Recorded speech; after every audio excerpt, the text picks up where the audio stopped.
Chapter number 18 body fluids and circulation. ये तो आप लोगों को पता ही चल गया होगा कि लिविंग सेल को क्या ऑक्सीजन की ज़रूरत पड़ती है, न्यूट्रिएंट की ज़रूरत पड़ती है और कुछ अदर एसेंशियल सब्सटेंस की ज़रूरत पड़ती है। ठीक है, और जो वेस्ट या फिर हार्मफुल सब्सटेंस जो प्रोड्यूस होता है उसको कंटिन्यूसली रिमूव करना होता है for a healthy functioning of the tissue.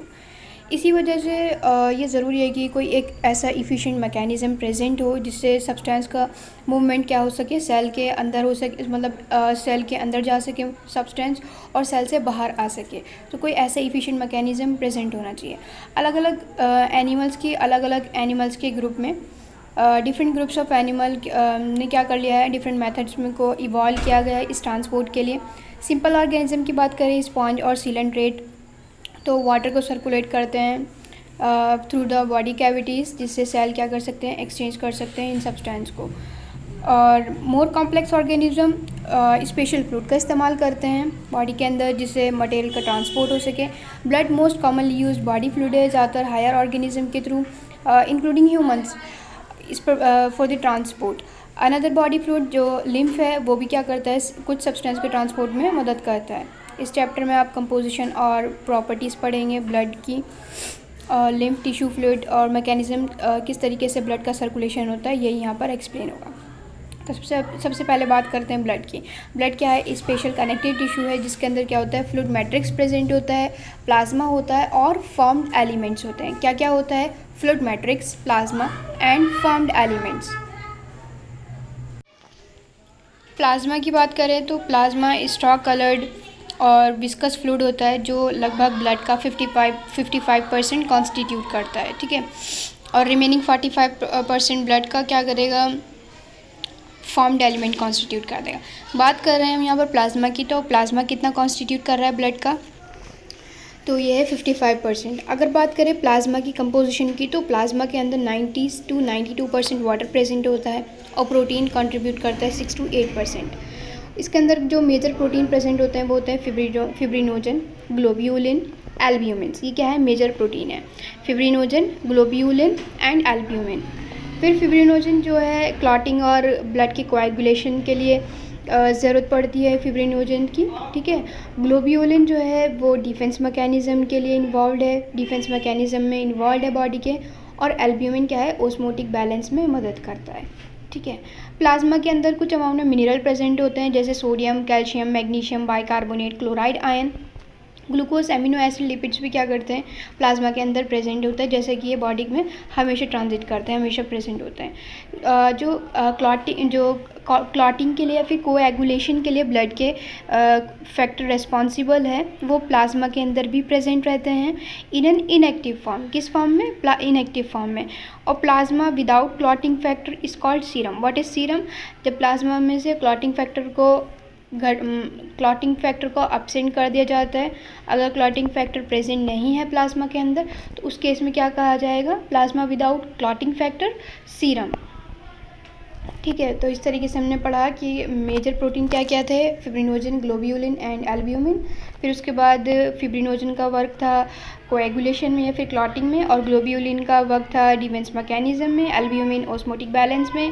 Plasma के अंदर कुछ मिनरल प्रेजेंट होते हैं और glucose, amino acid, lipid plasma में भी प्रेजेंट होता है, और जो प्लाज्मा के अंदर कुछ कोएगुलेशन और क्लॉटिंग फैक्टर भी प्रेजेंट होते हैं। फिर बात करते हैं फॉर्म्ड एलिमेंट की। तो फॉर्म्ड एलिमेंट्स में आप क्या आ जाएंगे, erythrocyte, leucocyte, platelets are collectively called formed elements and they constitute nearly 45% of the blood का कितना कॉन्स्टिट्यूट करते हैं फॉर्म्ड एलिमेंट, तो हम कहेंगे 45%। क्या क्या होता है इसके अंदर, erythrocyte, leucocyte and platelets.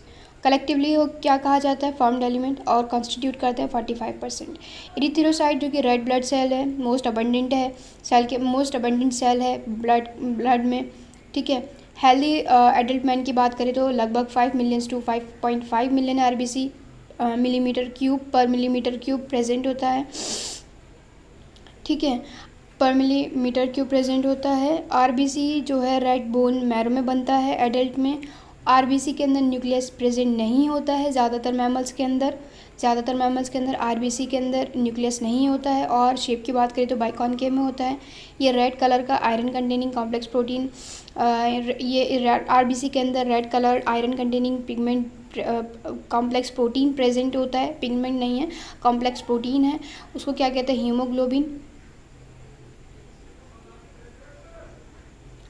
Healthy individual की बात करें तो 12 to 16 ग्राम हीमोग्लोबिन का 12 to 16 gram haemoglobin every 100 ml। एक हेल्दी इंडिविजुअल की बात करें तो 12 से 16 ग्राम हीमोग्लोबिन प्रेजेंट होता है। कितने में? 100 ml में, ब्लड के 100 ml में 12 से 16 ग्राम हीमोग्लोबिन देखने को मिलेगा आपको, ठीक है, एक हेल्दी इंडिविजुअल की अगर बात करें। ये जो है आरबीसी सिग्निफिकेंट रोल प्ले करती है रेस्पिरेटरी गैसेस के ट्रांसपोर्ट में, ठीक है, CO2 और ऑक्सीजन के ट्रांसपोर्ट में।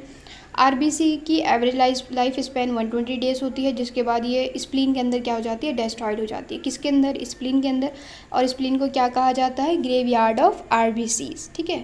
यहाँ से हमने पढ़ा erythrocyte red blood cell most abundant है, मोस्ट अबंडेंट सेल है ब्लड के अंदर। एक हेल्दी ह्यूमन की बात करें तो, एक हेल्दी एडल्ट की बात करें तो 5 से 5.5 मिलियन आरबीसी पर मिलीमीटर क्यूब ब्लड में मिल जाती है। 5 to 5.5 million of RBC red bone marrow में बनती है। आरबीसी के अंदर न्यूक्लियस प्रेजेंट नहीं होता है ज़्यादातर मैमल्स के अंदर, मोस्ट ऑफ द मैमल्स। और शेप की बात करें biconcave, red colour iron containing complex protein present होता है, हीमोग्लोबिन।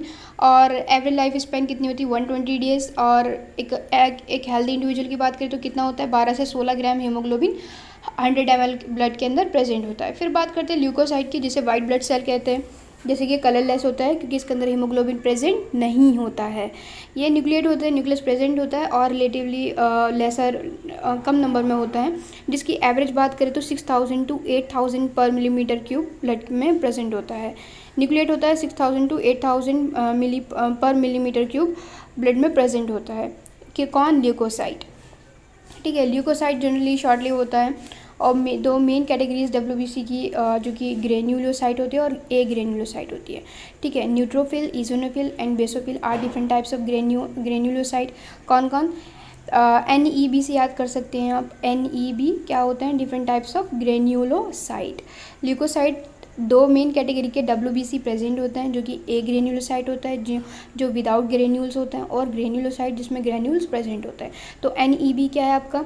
ग्रेन्युलोसाइट है। Neutrophil, eosinophil, basophil are different types of granulocyte. While जबकि बात करें हम लिम्फोसाइट और मोनोसाइट की, तो क्या है? ए ग्रेन्युलोसाइट। लिम्फोसाइट और मोनोसाइट में ग्रेन्यूल्स प्रेजेंट नहीं होते हैं। न्यूट्रोफिल की बात करें तो मोस्ट अबंडेंट सेल होते हैं, मोस्ट अबंडेंट, जो कि 60 to 65% होते हैं टोटल डब्ल्यूबीसी का। बेसोफिल की बात करें तो लीस्ट होते हैं 0.5 to 1%, ठीक है। न्यूट्रोफिल मोस्ट अबंडेंट सेल है 60 to 65 और बेसोफिल 0.5 to 1%। न्यूट्रोफिल और मोनोसाइट, ये इंपॉर्टेंट है। न्यूट्रोफिल और मोनोसाइट क्या होता है? फेगोसाइटिक सेल होते हैं। दोनों ही क्या है? फेगोसाइटिक है। और मोनोसाइट की बात करें तो कितना है? 6 to 8% है। न्यूट्रोफिल और मोनोसाइट क्या करते हैं? फेगोसाइटिक है, जिसकी वजह से ये क्या करेंगे? फॉरेन ऑर्गेनिज्म को जो बॉडी के अंदर एंट्री ले रहा होगा उसको डिस्ट्रॉय कर देंगे। बेसोफिल हिस्टामाइन, सीरोटोनिन और हिपैरिन का सिक्रीशन करता है और इन्फ्लेमेटरी रिएक्शन में इन्वॉल्व है। Basophil histamine, serotonin, heparin etcetera का सिक्रेशन करता है और इन्फ्लेमेटरी रिएक्शन में क्या है? इन्वॉल्व है। इजोनोफिल की बात करें तो जो 2 से 3% होता है, इन्फेक्शन रजिस्ट करता है और किस में एसोसिएटेड है? With the allergic reactions. कौन? इजोनोफिल। बेसोफिल क्या है? हिस्टामाइन, ये हिस्टामाइन, सीरोटोनिन, हिपैरिन एटसेट्रा इनका सिक्रेशन करता है और साथ साथ इन्फ्लेमेटरी रिएक्शन में इन्वॉल्व है। और इजोनोफिल 2 से 3% जो इन्फेक्शन को रजिस्ट करता है और किससे एसोसिएटेड है? एलर्जिक रिएक्शन से। ये आरबीसी की दिए हैं। सबसे पहले इस फिगर में आरबीसी को दिखाया गया है, प्लेटलेट्स, इजोनोफिल में ये थोड़ा हेडफोन का बाइलोब्ड न्यूक्लियस दे रखा है। यहाँ पे फिर बेसोफिल है, उसके बाद neutrophil, monocyte, T lymphocyte and then B lymphocyte. ये डायग्रामेटिक रिप्रेजेंटेशन दिखा रखा है फॉर्म्ड एलिमेंट्स का ब्लड के अंदर। लिम्फोसाइट की बात करें हम तो 20 to 25% होता है और इसके दो मेजर टाइप होते हैं, बी एंड टी फॉर्म्स, ठीक है। दोनों ही बी और टी लिम्फोसाइट रिस्पॉन्सिबल होते हैं for the immune response of the body. Platelets, जिन्हें थ्रोम्बोसाइट्स भी कहा जाता है, प्लेटलेट्स क्या होती है? सेल की फ्रेगमेंट होती है, क्या होती है, सेल की फ्रेगमेंट होती है जो मेगा कार्योसाइट से प्रोड्यूस होती है। What is megakaryocyte? Megakaryocyte is nothing but a special cells in the bone marrow. ठीक है, प्लेटलेट्स जिन्हें थ्रोम्बोसाइट्स भी कहा जाता है, ये कहाँ से प्रोड्यूस होती है? मेगा कार्योसाइट से। मेगा कार्योसाइट्स क्या होते हैं? बोन मैरो के स्पेशल सेल्स। ठीक है, ब्लड नॉर्मली 1,50,000 से 3,50,000 प्लेटलेट्स पर मिलीमीटर क्यूब ब्लड के अंदर इतनी प्लेटलेट मौजूद होती हैं।